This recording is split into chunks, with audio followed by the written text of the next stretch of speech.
এখন আমি যে সূরা তেলাওয়াত করেছি সূরা মুমিনুন, একটা হচ্ছে মুমিন এক বচন, মুমিনুন বহু বচন। আল্লাহ মুমিনুন বহু বচন নামে একটা সূরা নাজিল করেছেন, আবার এক বচন মুমিন নামে একটা সূরা নাজিল করেছেন। তার মানে যদি কোনো মানুষ নিজেকে ইমানদার দাবি করে, ইমানদারের বিপরীত হচ্ছে কুফরি কাফের, ইমানদারের বিপরীত হচ্ছে মুশরিক, ইমানদারের বিপরীত হচ্ছে শিরিক যারা করে তারা, ইমানদারের বিপরীত হচ্ছে কাফের, ইমানদারের বিপরীত হচ্ছে ঈসাই খ্রিস্টান, ইমানদারের বিপরীত হচ্ছে ইহুদি। সবগুলো হচ্ছে ইমানের বিপরীতে। ইমানদারের বিপরীতে মুনাফিক আছে। তার মানে ইমান একদিকে আর বাকি সব যত ইজম আছে, যত মন্ত্রতন্ত্র আছে সব একদিকে। এখন ইমানকে এক পাল্লায় রাখতে হবে আর বাকি সবগুলোকে আরেক পাল্লায় রাখতে হবে। এখন আমরা যদি এই সূরা মুমিনুনের প্রথম 10টি আয়াত দিয়ে নিজেকে একটু যাচাই করি যে আমি এই 10টি আয়াতের মধ্যে আছি কিনা। যারা এই 10টি আয়াতের মধ্যে আমল করবে, আল্লাহ তাআলা নিজে ওয়াদা করেছেন যে আমি আল্লাহ তাআলা তার জন্য জান্নাতুল ফেরদৌসের মেহমান তাকে বানিয়ে দিব। সুবহানাল্লাহ। আল্লাহ এটা শেষে বলেছেন, সবার শেষে, যার মধ্যে এই গুণগুলো থাকবে তাকে জান্নাতুল ফেরদৌসের মেহমান বানাবেন। এখন খুব মনোযোগ থাকতে হবে যে আমার মধ্যে এই গুণগুলো আছে কিনা। যদি থাকে তা আলহামদুলিল্লাহ, আর যদি না থাকে আজকের পর থেকে এই গুণগুলো অর্জনের জন্য চেষ্টা করব ইনশাআল্লাহ। সম্মানিত প্রিয় হাজিরিন, আল্লাহ পাক রব্বুল আলামিনের কাছে একমাত্র জীবন বিধানের নাম হচ্ছে ইসলাম। বলেন, একমাত্র জীবন বিধানের নাম কি? ইসলাম। আল্লাহ পাক রব্বুল আলামিন বলেন, ইন্নাদ-দীনা ইনদাল্লাহিল ইসলাম। আল্লাহর কাছে একমাত্র নির্বাচিত মনোনীত ধর্ম হচ্ছে, জীবন বিধান হচ্ছে ইসলাম।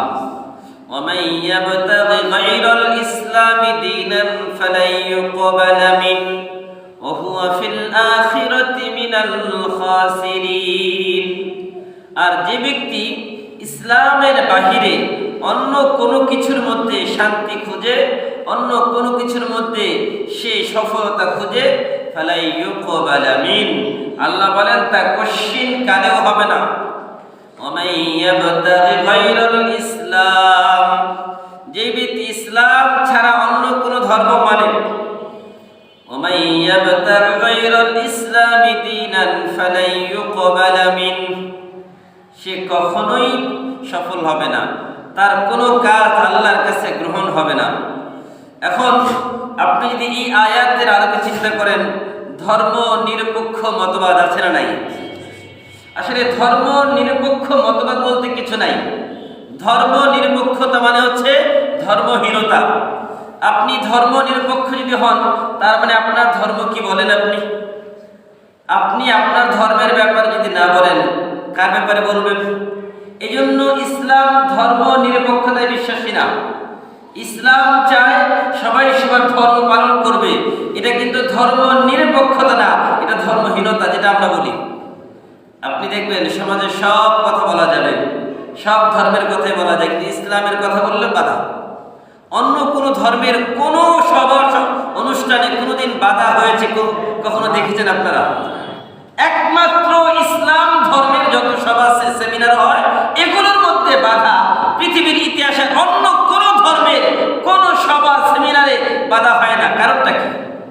কারণটা হচ্ছে এটা যে সঠিক, এটা যে হক, এই জন্য এটার মধ্যে বাধা আসে। আর বাকিগুলো যেহেতু বাতিল, এই জন্য ওইগুলোর মধ্যে বাধা আসে না। বিকল্প ব্যবস্থা আছে?